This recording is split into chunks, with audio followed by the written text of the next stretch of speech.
नमस्कार दोस्तों, मैं अर्जुन आपका स्वागत करता हूँ A to Z सब्जेक्ट वाला के यूट्यूब चैनल में। दोस्तों, मैं जीके के नए नए टॉपिक्स पर वीडियोस बनाता हूँ। मेरे वीडियोस आपको सिलेक्शन दिलाने में काफ़ी उपयोगी साबित हो सकते हैं।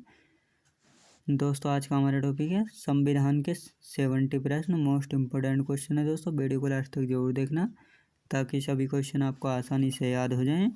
दोस्तों, अगर आप हमारे चैनल पर पहली बार आए हैं तो हमारे चैनल को भी सब्सक्राइब कर लें ताकि हमारे आने वाले वीडियो का नोटिफिकेशन आप तक पहुंचता रहे। चलिए दोस्तों, वीडियो को स्टार्ट करते हैं। भारत के संविधान में संघीय शब्द की जगह किन शब्दों को स्थान दिया गया है? तो दोस्तों, राइट आंसर जाएगा इसका राज्यों के संघ को स्थान दिया गया है। भारत में कुल कितने उच्च न्यायालय हैं? दोस्तों, भारत में कुल कितने उच्च न्यायालय हैं? तो 25 उच्च न्यायालय याद रखेंगे।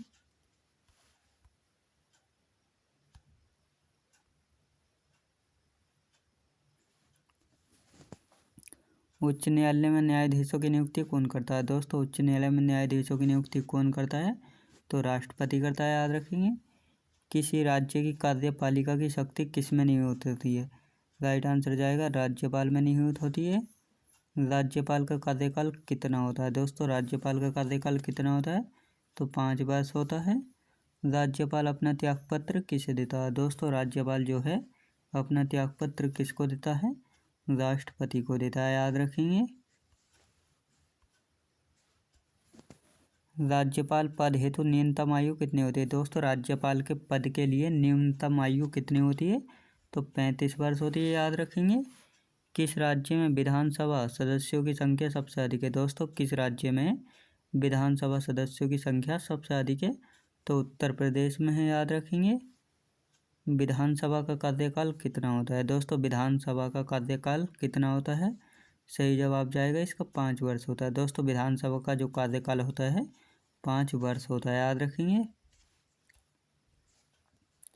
किस अनुच्छेद के अंतर्गत राष्ट्रपति वित्तीय आपात की घोषणा कर सकता है? दोस्तों, किस अनुच्छेद के अंतर्गत राष्ट्रपति वित्तीय आपात की घोषणा कर सकता है? सही जवाब जाएगा अनुच्छेद 360 के अंतर्गत राष्ट्रपति वित्तीय आपात की घोषणा कर सकता है। किस अनुच्छेद के अंतर्गत राष्ट्रपति राज्य आपात की घोषणा कर सकता है? दोस्तों, यहाँ पर राज्य की बात की गई। राज्य में आपात की घोषणा किस अनुच्छेद के अंतर्गत कर सकता है? अनुच्छेद 356 के अंतर्गत कर सकता है। जब किसी राज्य में राष्ट्रपति शासन होता है तो राज्य का कार्यभार किसके हाथ में होता है? दोस्तों, जब किसी राज्य में राष्ट्रपति का शासन होता है तो राज्य का कार्यभार किसके हाथों में होता है? राज्यपाल के हाथों में होता है, याद रखेंगे। अगला क्वेश्चन देखते हैं। पंचायती राज संस्था का कार्यकाल कितना होता है? दोस्तों, पंचायती राज संस्था का कार्यकाल कितना होता है? 5 वर्ष होता है, याद रखेंगे। किसकी सिफारिश पर भारत में पंचायती राज व्यवस्था की स्थापना की गई? दोस्तों, किसकी सिफारिश पर भारत में पंचायती राज व्यवस्था की स्थापना की गई है?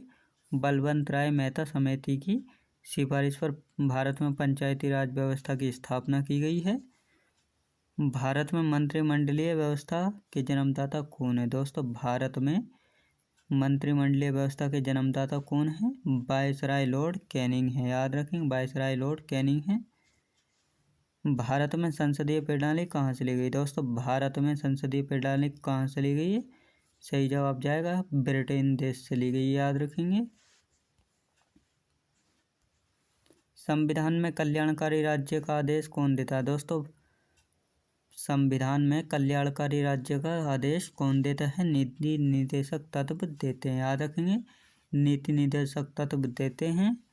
राज्य के नीति निर्देशक सिद्धांतों के अनुसार किस आयु तक के बच्चों को निःशुल्क व अनिवार्य शिक्षा का प्रावधान है? तो 14 वर्ष की आयु के बच्चों को, याद रखेंगे।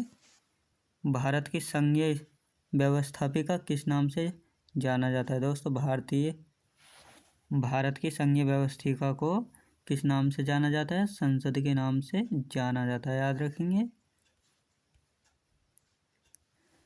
संविधान में मूल कर्तव्यों का वर्णन किस अनुच्छेद में है? दोस्तों, संविधान में मूल कर्तव्यों का वर्णन किस अनुच्छेद में? अनुच्छेद 51 के ए में, याद रखेंगे। अनुच्छेद 51 के ए में मूल कर्तव्यों का वर्णन है, याद रखेंगे। संसद का स्थायी सदन कौन सा है दोस्तों? संसद का स्थायी सदन कौन सा है? तो राज्यसभा है, याद रखेंगे। भारतीय संसद का तीसरा अंग कौन सा होता है दोस्तों? भारतीय संसद का तीसरा अंग राष्ट्रपति होता है, याद रखेंगे दोस्तों। राष्ट्रपति को भारत की संसद का तीसरा अंग भी कहा जाता है, याद रखेंगे इसको। स्वतंत्र भारत में अब तक कितनी बार संयुक्त अधिवेशन हो चुके हैं दोस्तों? स्वतंत्र भारत में अब तक कितनी बार अधिवेशन हो चुके हैं? तो 4 बार हो चुके हैं, याद रखेंगे। अब तक स्वतंत्र भारत में 4 बार अधिवेशन हो चुके हैं। संसदीय प्रणाली को कौन सी प्रथा भारत की देन है दोस्तों? संसदीय प्रणाली को कौन सी प्रथा भारत की देन है? शून्य, याद रखेंगे। संसद की कार्यवाही में प्रथम विषय कौन सा होता है दोस्तों? संसद की कार्यवाही में प्रथम विषय कौन सा होता है? तो प्रश्नकाल का विषय होता है प्रथम, याद रखेंगे। अध्यादेश जारी करने का अधिकार राष्ट्रपति को कौन सा अधिकार है दोस्तों? अध्यादेश जारी करने का अधिकार जो है राष्ट्रपति को कौन सा अधिकार होता है? तो विधायी अधिकार होता है, याद रखेंगे। भारत का संवैधानिक अध्यक्ष कौन होता है दोस्तों? भारत का संवैधानिक अध्यक्ष कौन होता है?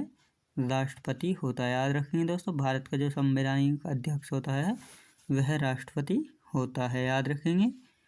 किसी राज्य में राष्ट्रपति शासन कितने समय के लिए रह सकता है दोस्तों? किसी भी राज्य में राष्ट्रपति शासन कितने दिनों तक रह सकता है? तो ज़्यादा से अधिक 3 वर्ष तक राष्ट्रपति शासन रह सकता है, याद रखेंगे। अगला क्वेश्चन देखते हैं। उपराष्ट्रपति के चुनाव हेतु कौन सी प्रणाली अपनाई जाती है दोस्तों? उपराष्ट्रपति के चुनाव हेतु कौन सी प्रणाली अपनाई जाती है? तो दोस्तों याद रखेंगे एकल संक्रमणीय प्रणाली, याद रखेंगे। एकल संक्रमणीय प्रणाली अपनाई जाती है उपराष्ट्रपति के चुनाव में। भारत के उपराष्ट्रपति का चुनाव कैसे होता है दोस्तों? भारत के उपराष्ट्रपति का चुनाव कैसे होता है? संसद के दोनों सदनों द्वारा होता है, याद रखेंगे। संसद के दोनों सदनों के द्वारा उपराष्ट्रपति का चुनाव होता है, याद रखेंगे। अगला क्वेश्चन, भारत के प्रथम उपराष्ट्रपति कौन थे दोस्तों? भारत के प्रथम उपराष्ट्रपति कौन थे? सर्वपल्ली राधाकृष्णन जी भारत के प्रथम उपराष्ट्रपति थे, याद रखेंगे।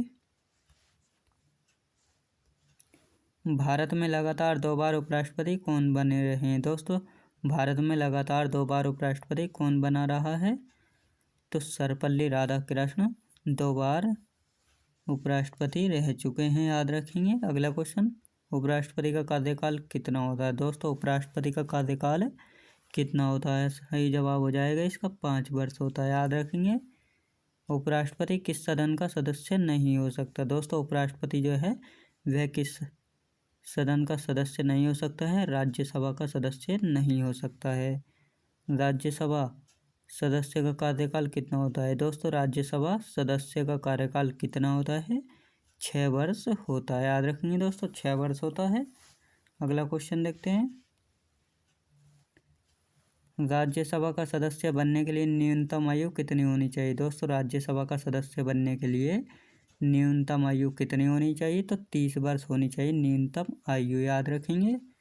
राज्यसभा की 2 बैठकों के मध्य समानांतर कितना समय होना चाहिए? सही जवाब जाएगा इसका अधिकतम 6 माह का अंतराल होना जरूरी है, याद रखेंगे। लोकसभा का सदस्य बनने के लिए न्यूनतम आयु कितनी होनी चाहिए दोस्तों? लोकसभा का सदस्य बनने के लिए न्यूनतम आयु कितनी होनी चाहिए? सही जवाब जाएगा 25 वर्ष होनी चाहिए, याद रखेंगे। अगला क्वेश्चन देखते हैं। बजट किसके द्वारा पारित किया जाता है दोस्तों? बजट जो है किसके द्वारा पारित किया जाता है? यह लोकसभा के द्वारा पारित किया जाता है। भारत के प्रधानमंत्री की नियुक्ति कौन करता है दोस्तों? भारत के प्रधानमंत्री की नियुक्ति कौन करता है? राष्ट्रपति जी करते हैं भारत के प्रधानमंत्री की नियुक्ति, याद रखेंगे। प्रधानमंत्री का कार्यकाल कितना होता है दोस्तों? प्रधानमंत्री का कार्यकाल कितना होता है? 5 वर्ष होता है प्रधानमंत्री का कार्यकाल, याद रखेंगे।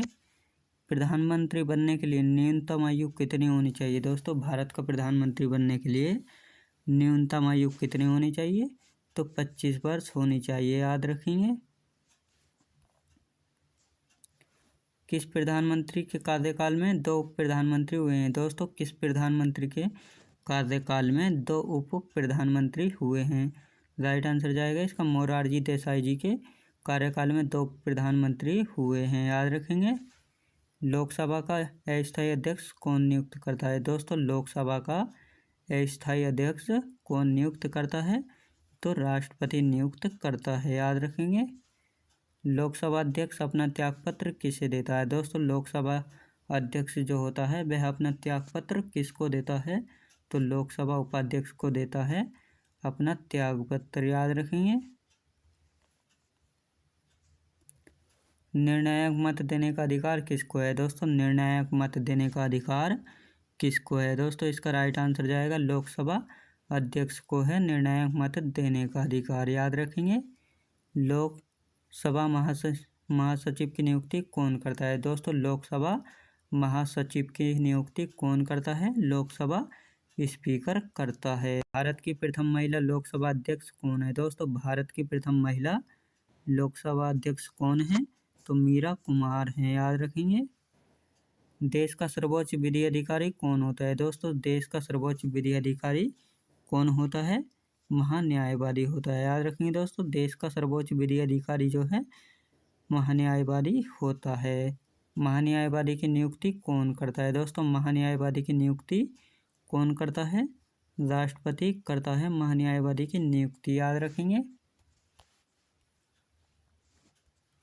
महान्यायवादी की नियुक्ति किस अनुच्छेद के अंतर्गत की जाती है? दोस्तों महान्यायवादी की नियुक्ति किस अनुच्छेद के अंतर्गत की जाती है? सही जवाब जाएगा अनुच्छेद 76 के अंतर्गत महान्यायवादी की नियुक्ति की जाती है, याद रखेंगे। महान्यायवादी को उसके पद से कैसे हटाया जा सकता है? दोस्तों महान्यायवादी को उसके पद से कैसे हटाया जा सकता है? सही जवाब जाएगा महाभियोग द्वारा हटाया जा सकता है महान्यायवादी को। भारत के महान्यायवादी को वोट डालने का अधिकार नहीं है, यह किस अनुच्छेद में है? तो दोस्तों अनुच्छेद 88 में है। भारत के महान्यायवादी को वोट डालने का अधिकार नहीं है, याद रखेंगे। नियंत्रक एवं महालेखा परीक्षक की नियुक्ति कौन करता है? दोस्तों नियंत्रक एवं महालेखक परीक्षक की नियुक्ति कौन करता है? राष्ट्रपति जी करते हैं, याद रखेंगे। नियंत्रक एवं महालेखा परीक्षक अपना त्यागपत्र किसे देता है? तो राष्ट्रपति जी को देता है, याद रखेंगे। दोस्तों नियंत्रक एवं महालेखा परीक्षक जो है अपना त्यागपत्र राष्ट्रपति जी को देता है, याद रखेंगे। निर्वाचन आयोग का गठन कौन करता है? दोस्तों निर्वाचन आयोग का गठन कौन करता है? तो राष्ट्रपति जी करते हैं निर्वाचन आयोग का गठन, याद रखेंगे। निर्वाचन आयोग की नियुक्ति कितने वर्ष के लिए की जाती है? दोस्तों निर्वाचन आयोग की नियुक्ति कितने वर्ष के लिए की जाती है? 5 वर्ष के लिए की जाती है, याद रखेंगे। दोस्तों 5 वर्ष के लिए की जाती है। दिनेश गोस्वामी समिति किससे संबंधित है? दोस्तों दिनेश गोस्वामी समिति किससे संबंधित है? निर्वाचन आयोग से संबंधित है दिनेश गोस्वामी समिति। भारत के प्रथम मुख्य चुनाव आयुक्त कौन थे? दोस्तों भारत के प्रथम मुख्य चुनाव आयुक्त कौन थे? सुकुमार सेन जी थे भारत के प्रथम मुख्य चुनाव आयुक्त, याद रखेंगे। संविधान के किस भाग में संघीय न्यायपालिका उल्लेख है? दोस्तों संविधान के किस अनुच्छेद में संघीय न्यायपालिका उल्लेख है? तो हम याद रखेंगे भाग 5 में है, याद रखेंगे। सर्वोच्च न्यायालय के न्यायाधीश की नियुक्ति कौन करता है? दोस्तों सर्वोच्च न्यायालय के न्यायाधीश की नियुक्ति कौन करता है? राष्ट्रपति जी करते हैं, याद रखेंगे। उच्चतम न्यायालय के न्यायाधीशों की सेवानिवृत्ति की आयु क्या है? दोस्तों उच्चतम न्यायालय के न्यायाधीशों की सेवानिवृत्ति की आयु क्या है? तो दोस्तों 65 वर्ष की आयु तक, याद रखेंगे। दोस्तों 65 वर्ष की आयु। किस अनुच्छेद में उच्चतम न्यायालय को परामर्शदायी बनाया गया है? दोस्तों किस अनुच्छेद में उच्चतम न्यायालय को परामर्शदायी बनाया गया है? अनुच्छेद 143 में। सर्वोच्च न्यायालय के न्यायाधीश को उसके पद से कैसे हटाया जा सकता है? दोस्तों सर्वोच्च न्यायालय के न्यायाधीश को उसके पद से कैसे हटाया जा सकता है? महाभियोग के द्वारा हटाया जा सकता है। भारत के प्रथम न्यायाधीश कौन थे? दोस्तों भारत के प्रथम न्यायाधीश कौन थे? हरिलाल जे कानिया जी जो है ये भारत के प्रथम न्यायाधीश थे, याद रखेंगे। मौलिक अधिकारों की रक्षा कौन करता है? दोस्तों मौलिक अधिकारों की रक्षा कौन करता है? सर्वोच्च न्यायालय दोस्तों मौलिक अधिकारों की रक्षा करता है। उच्च न्यायालय के क्षेत्र अधिकारियों को हटाने या बढ़ाने का अधिकार किसको है दोस्तों? उच्च न्यायालय के क्षेत्र अधिकार को हटाने या बढ़ाने का अधिकार किसको है? भारतीय संसद को। याद रखेंगे। उच्च न्यायालय के न्यायाधीश कितनी आयु तक अपने पद पर रह सकते हैं? दोस्तों उच्च न्यायालय के न्यायाधीश कितनी आयु तक अपने पद पर रह सकते हैं? 65 वर्ष की आयु तक रह सकते हैं। याद रखेंगे। उच्च न्यायालय के न्यायाधीश को उसके पद से गोपनीयता की शपथ कौन दिलाता है? दोस्तों उच्च न्यायालय के न्यायाधीश को उसके पद पर गोपनीयता की शपथ कौन दिलाता है? तो राज्यपाल दिलाता है। याद रखेंगे। राज्यपाल की नियुक्ति कौन करता है? तो राष्ट्रपति करता है राज्यपाल की नियुक्ति। याद रखेंगे। दोस्तों मैं उम्मीद करता हूँ आपको वीडियो की क्वालिटी, कंटेंट वगैरह सभी कुछ पसंद आया होगा। पसंद आया हो तो लाइक, शेयर और सब्सक्राइब करना बिल्कुल भी ना भूलें। दोस्तों अगर आप हमारे चैनल पर पहली बार आए हैं तो हमारे चैनल को भी सब्सक्राइब करते हुए चलिए, ताकि हमारे आने वाले वीडियो का नोटिफिकेशन आपको पहुँचता रहे। चलिए दोस्तों मिलते हैं नेक्स्ट वीडियो में।